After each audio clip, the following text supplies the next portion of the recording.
Hi everyone, it's Chris and welcome back to another video. Thank you for joining me today. Today I thought I'd share with you my 25 essential British synth-pop albums, my favourite 25 albums from this particular genre. And it's because it's British, there's no place for a-ha, there's no place for Sparks, and there's no place for the granddaddy of synth-pop albums, Man Machine by Kraftwerk. This is all British albums. And number 25, and they're roughly in rank order, roughly. At number 25, Quiet Life by Japan from 1979. I think this is the album where Japan finally found their voice. After two kind of patchy New York Dolls influenced glam punk albums, which are decent, but very different to this. They kind of reinvented themselves overnight, and out went the sleazy riffs, and in came kind of sleek synths and Roxy music inspired sophistication. This is proper atmospheric kind of art pop, really. Love the title track, Quiet Life, probably my favourite song. Good bass line, shimmering synths. In Vogue is a good song. It's kind of moody and angular. Fall in Love with Me is kind of funk infused. There's a nice cover. It's kind of imaginative cover of Velvet Underground's All Tomorrow's Parties on here. And in Halloween, that's genuinely an unsettling song. That's good stuff. That's 1979's Quiet Life by Japan at 25. At 24, Eurythmics, so the duo of Annie Lennox and Dave Stewart. This is stark, emotional, cool synth pop, but it does have warmth and it does have bite. You know, Sweet Dreams are made of this, the title track, Love is a Stranger, The City Never Sleeps. Great songs. Annie Lennox got a beautiful voice, a really powerful voice as well, and it elevates the kind of the minimalistic electronics of Dave Stewart. But that's my number 24. At number 23, I'm not sure when this is from, but 87, 88, 89, somewhere, late 80s. This is Eurasia and The Innocents. This is kind of melodic romantic synth pop with kind of sparkling arrangements and a really upbeat tempo. A Little Respect, Ship of Fools, Chains of Love, some really good songs on here. Vince Clarke, this is his third kind of synth pop band after Depeche Mode, Yazoo, and then onto this, and at last he found kind of lasting success with a guy called Andy Bell. So really good duo. This is a joyful album. It's unapologetically pop. It's hook laden stuff. Their best of pop is absolutely fantastic. I love it. At number 22, Blancmange, Happy Families from 82. This is eccentric, full of surprises, this album. Now, whilst many synth pop debuts leaned heavily on sort of Kraftwerk and sort of David Bowie, the theatrics of David Bowie, this is quite quirky. They kind of carved out their own eclectic path, I think. It's got kind of angular synth rhythms, drum machines, all that kind of stuff, but it's got Eastern instrumentation in it as well. And the vocalist, what's his name, Neil Arthur, his delivery, kind of half spoken, half sung, is really good. Living on the Ceiling, which was their breakthrough hit, wasn't it, here in the UK anyway, is like a fusion of synth pop and Indian instrumentation. I think it's got sitar on it, and I think it's one of the most kind of genuinely unique singles that came out of this genre. Waves is kind of a stark romantic ballad. Feel Me is funky, distorted, experimental. I can't explain a straightforward poppy moment, but what they've done here is I think they've brought sort of almost a hint of world music with art school weirdness and working class grit into the synth pop arena. So there's my number 22, Happy Families by Blancmange. At number 21, the debut from Visage. They're a kind of super group, aren't they, of sorts, born from the kind of London club scene, fronted by a guy called Steve Strange, who was like a fashion icon, really, but it includes members of Ultravox, Billy Currie, Midure, and Magazine, John McGeoch, and Dave Formula. I think it's Dave Formula. Yeah, Dave Formula on here. So the lineup guarantees a little bit of calibre, a bit of musical pedigree, but the album's real selling point to me is its visual glamour and its cold kind of synthetic elegance. It's probably the first true new romantic album, not just in sound but in attitude as well. It takes the coolness of Kraftwerk and the drama of David Bowie and dresses it up in eyeliner and silly hats and so on. But it's a really good album. The defining track of course on here closes side one, Fade to Grey. It's a cold, seductive masterpiece of a song, almost the anthem really of the new romantic era. Mind of a Toy is good. Tar, The Dancer, with its kind of spacey, cosmic, minimalistic pulse, is good. So yeah, it's a decent album from Visage. When's that? 19, well, I don't know, what's that, 80 or so? Anyway, at number 20, we've got Vienna by Ultravox, again Midure. So this album is kind of marks the rebirth of a band under Midure. Now, previously they were Ultravox with an exclamation mark, much more kind of post-punky, new wavy sounding. But this album transforms them into a kind of a sleek, dramatic synth pop kind of icon of a band. Really good production, cold electronics, quite grand stuff. Obviously the title track, Vienna, which is the second last song, is the absolute centerpiece. It's kind of sweeping and grand and operatic and haunting. You know, it's one of the greatest songs of the new romantic era, isn't it? It's melancholic, it's immaculately produced, but I also like Sleepwalk, All Stood Still, Passing Strangers, New Europeans. Anyway, that's my number 20, Vienna by Ultravox. At number 19, Heaven 17, Penthouse and Pavement from 81, kind of talking about different classes. It's post-Human League, two were in Human League. Post-Human League kind of funk meets glossy synth. It's political, it's groovy, it's inventive, it's my number 19. At 18, Non-Stop Erotic Cabaret from 81 by Soft Cell. This is the album that brought us Tainted Love. Now that might have brought them fame, but the whole album just kind of oozes drama and sexual tension. It really does. They didn't just adopt synth pop, this band, they dirtied it up, and Mark Ullman's theatrical vocals brings a kind of almost like a sleazy glamour to the genre. It's great stuff. At number 17 is Spandau Ballet, their debut, Journeys to Glory. This fuses kind of synth-driven new wave with funk-influenced bass line, some minimalistic guitar, but this is a band caught between underground credibility and pop ambitions. You know, to cut a long story short, Muscle Bound, The Free, some really good standout songs on there, sleek production, quite danceable, almost like got a bit of dance floor energy to it, stylish, confident debut, but it isn't the polished pop soul of Gold and True that they did later on with, with the crooning of their lead singer. What's his name? Tony Hadley. At number 16, this is The Golden Age of Wireless by Thomas Dolby. So this is his debut. It's kind of a witty, eccentric synth pop gem. This is a guy who's been around the block, actually. He was on Foreigner 4 and also on Pyromania by Def Leppard. So he's been around the block. The big hit, which was She Blinded Me with Science, isn't on here, sadly. But some great songs on here. I love Airwaves, that's kind of fragile and haunting.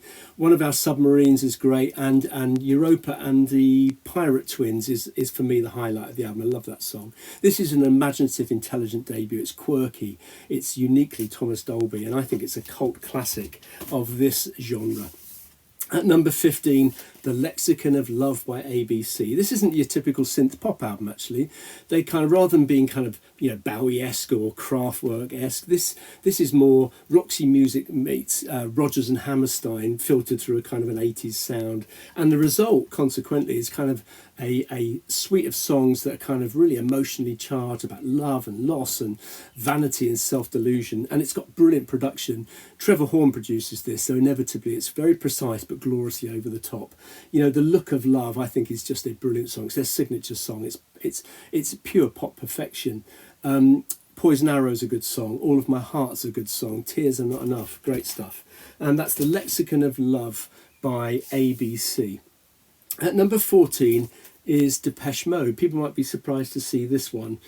Rather than Violator from 1990. I think, though, this is where Depeche Mode got darker, louder, a little bit more provocative. Now, whilst earlier albums like Speak and Spell and some Construction Time Again, this album, Some Great Ward, is kind of like a fully fused version of mechanised beats and emotional drama, whereas I think the others flirted with pop and politics a little bit more. People Are People's a great song, it's a hit in the UK. Master and Servant, which I think is the heart of this album, it's subversive but it's danceable. What's the closing track? Blasphemous Rumours is quite a shocking track. It's kind of a bold theatrical piece of synth pop. Somebody is a decent ballad. It's a good album. I think it breaks the kind of breaks away from the kind of cute synth pop band that maybe they were before this. Now, I think if I don't own Violator, if I did, that probably would be in its place and maybe a bit higher. But that's where certainly they perfected their form, if you like. But Some Great Reward is where I think they discovered their voice, and that's why it's my number 14. At number 13 is the debut from Tears for Fears. This is The Hurting. This is a record about childhood trauma, about emotional repression. I love the song Mad World. I just think that's brilliant. It was their breakthrough single. It's kind of bleak, but it's oddly catchy. It's an anthem for the alienated. Pale Shelter is great. That's kind of gorgeously arranged, an aching song. Change is rhythmically quite upbeat. The Hurting is a good opener. Suffer the Children, it's kind of reworked here. It was their first ever single, but it's really good. This is not as sonically massive as what's the album with Shout and Everybody Wants to Rule the World, can't remember, from about mid-80s. It's not as what's it called? I can't remember. Songs and something. It's not as kind of as big as that, but it's arguably more cohesive. And that's my number 13. At number 12 is Upstairs Eric from 1982 by Yazoo. So this is Alison Moyes' really soulful voice, so distinctive, with Vince Clarke's icy synth. And you put those together and you get this kind of pure pop magic. You know, Only You is a timeless ballad. Don't go. Synth pop masterclass. At number 11, Replicas by Tubeway Army. I think this is a landmark in synth-driven post-punk. Now, I know it's credited, obviously, to Tubeway Army, but it's Gary Newman, really. He wrote it, he performed it, he produced the bulk of it, and his cold, robotic persona kind of takes centre stage here. Musically, Replicas blends kind of a bit of snarly guitar, but with synth lines, most famously, of course, with Our Friends Electric, which is just a brooding anthem. It's brilliant. But I think what makes this resonate is just so how far ahead of the time it was. It kind of bridges the aggression of punk with the detachment of the emerging electronic music scene. So I think a visionary classic that lays down the kind of groundwork for, yes, for synth pop, but also industrial stuff as well. So Our Friends Electric, Me I Disconnect From You, I love that. Down in the Park is full of really good, interesting songs. That's at number 11. At number 10 is Gary Newman, marginally ahead, The Pleasure Principle. This is cold, clinical, minimalistic. It's music by machines for humans, really. Cars is on here, brilliant song. Metal, I love. ME, I love. It's one of the first synth pop albums to fully reject guitars, and his kind of android persona, dystopian lyrics, I think they really helped defined synth pop's kind of early aesthetics, really, and that's my number 10. At number 9, the debut from Talk Talk, The Party's Over. Now, yes, I think they did better albums, but this is pure early 80s synth pop. It's driven by synth layers, melancholic vocals. Mark Hollis sadly departed. He's not quite the haunting, trembling voice that he was on albums like Spirit of Eden, which is just brilliant, but it's still very striking. You know, Today, Talk Talk, fantastic songs. This is before that transformation, before they ditched synths for more organic instruments, and they had that kind of the spiritual ache of albums like The Spirit of Eden, which is just, or Laughing Stock, which is just brilliant. At number 8, this is New Gold Dream by Simple Minds. Gone are the kind of stark rhythms of early records, and in their place we've got lush textures and soaring melodies. Songs like the opener, Someone, Somewhere, In Summertime. Glittering Prizes on here as well. Promised You a Miracle, which is proper slick synth pop, and that's my number 8 by Simple Minds. At number 7, the debut, although this is, I think, a reissue, but the debut from Orchestral Manoeuvres in the Dark. They were formed in, 78, heavily influenced by Neu! And Kraftwerk. And I think the song, I love Electricity on here, that was definitely inspired by Radioactivity by Kraftwerk. It's got that brilliant, kind of memorable but elaborate kind of keyboard hook on it, and I think it's one of the most important songs of this kind of new wave synth era. And I'm sure would have been hugely influential on a number of people. Messages, oh my God, that's just brilliant. It's a different to the single on here. Fantastic. Martin Hannett produced this. I must do a video on Martin Hannett. He produced some brilliant stuff. At number 6, A Flock of Seagulls. I love this album. This is their debut album, and it's a surprisingly sophisticated blend of synth and, importantly, jangling guitars. Now, I think it's Paul Reynolds, the guitarist. Just really amazing atmospheric guitar work. Think kind of U2 meets Kraftwerk. His kind of shimmering delay-soaked guitar, I think, is the secret weapon of this album.